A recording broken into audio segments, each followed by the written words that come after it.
Sean knows football. He told us off air, special teams, Kansas City Chiefs, heavy favorite over the Philadelphia Eagles. Then whenever the Chiefs are making that return, all I can think about is like, Sean Payton actually told us, when the Chiefs make a massive special teams play, I want you to say, that fucker knows what he's talking about. He told us that off stage as he was leaving.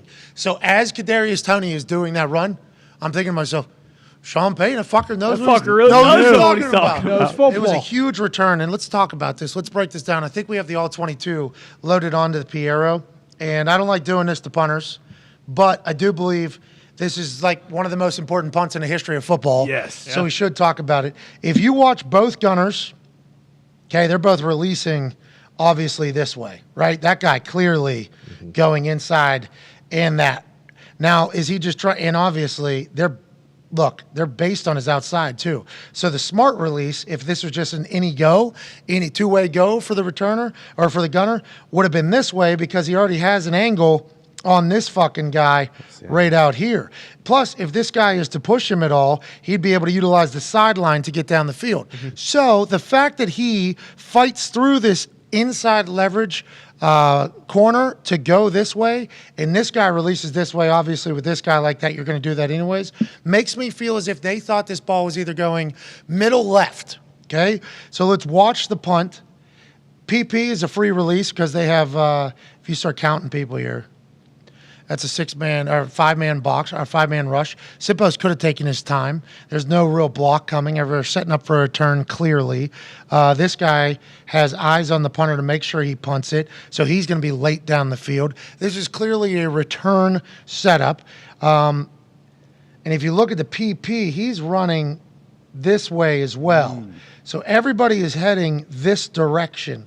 Feels as if this ball was supposed to go left. Just feels as the ball goes left.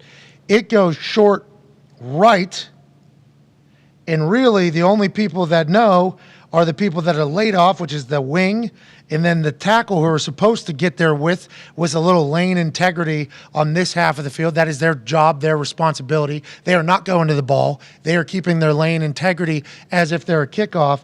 So they know it's going that way, and these dudes are all stopping and heading back now because the returner is going that way. So I think this was a miss by Sippas, pretty bad. It obviously was short and low liner. Kadarius Toney said on SVP last night, I saw him shanking. I said, oh, shit, I'm going to get a chance to return this. And then as I was running and I saw the wall, I go, oh, fuck, I'm going to score a touchdown. It's pretty much what Kadarius Toney said. As looking awesome.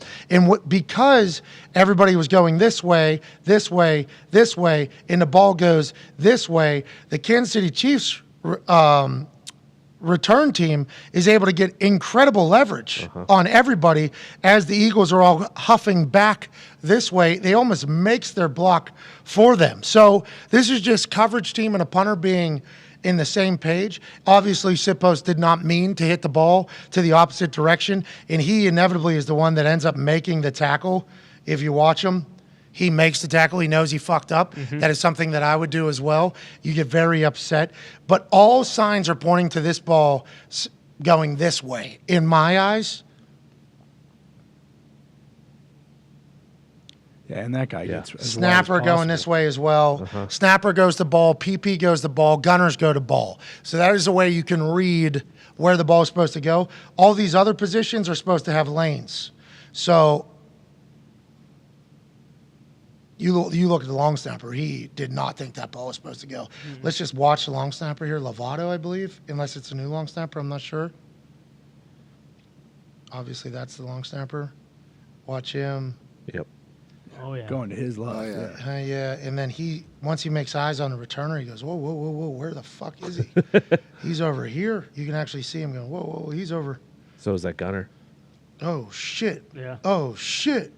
Kadarius Toney, if he gets, I mean, that'd be very difficult, obviously, with where those guys are. But, yeah, I mean, you got everybody just setting up the wall for the Chiefs. And that guy on the right for the Eagles, is he supposed to be like the outside contain? This guy? Yeah, way up there because he breaks out the he's widest. Supposed to, they're supposed to stay over here, right? At least on this side of the hash. Because he's damn near the sideline when the ball is, right after it's kicked. Oh, my God. Just nightmare of a punt rep.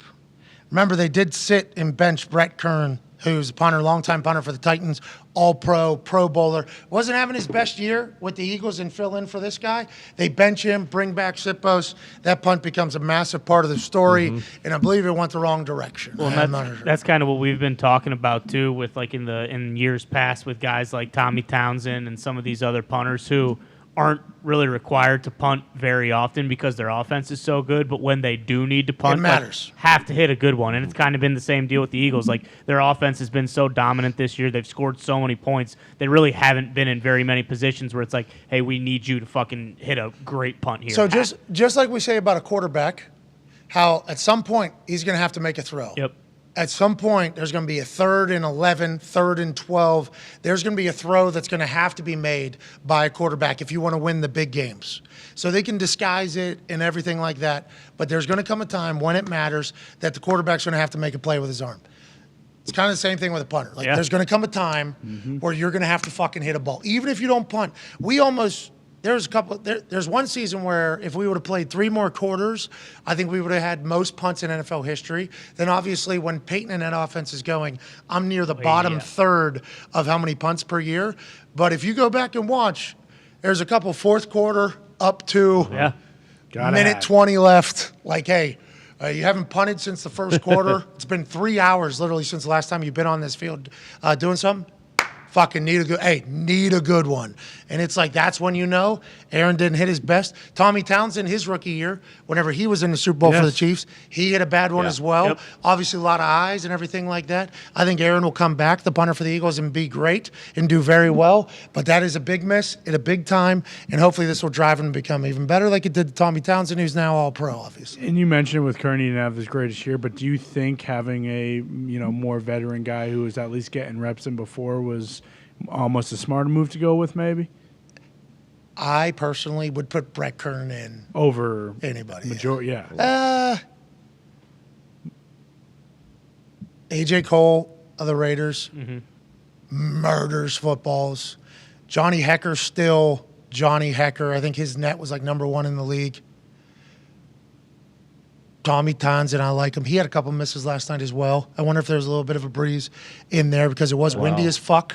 Slick and they had the roof open much? and it was slick, so you're scared to kind of take a Very plant. windy. Tommy did not have his best night hitting a ball, but I would still pick Tommy over him. You think Kern is definitely in there if he doesn't hit that Fox Skycam cable? That's what there's a chance. But also, he was hitting a lot of lower ball. He was hitting a lot of low rockets. I don't. Which for Tony, that's exactly what he's looking. Yeah, for. but Brett's going to hit that thing 70 outside the yards to the numbers. spot. He's going to hit that thing outside the numbers to the left. You know Yeah. what I mean? That's what Brett Kern does. Sure. Brett Kern is a jugs machine. And also, the way Aaron punted that ball, it's like the safest way to punt it. Obviously, he's an Aussie, and we know how Aussies feel about American punters. I have respect for the Aussie punters, except for that one fuck, whatever. I From forget. Kentucky. Yeah, but he hit this ball very controllable. Like, the reason why everybody hits this ball is because your sweet spot gets bigger. It's, like, easier to control. He hit that thing, and I thought he was clearly trying to pull it. And I didn't even know a ball could do that. I had no idea that you could hit an end-over-end ball, swing through it to the left, and it goes short to the right. I assume that was a surprise to Aaron as well as he was watching it go through here. How does that even fucking happen? I don't know. It turned out to be a big play.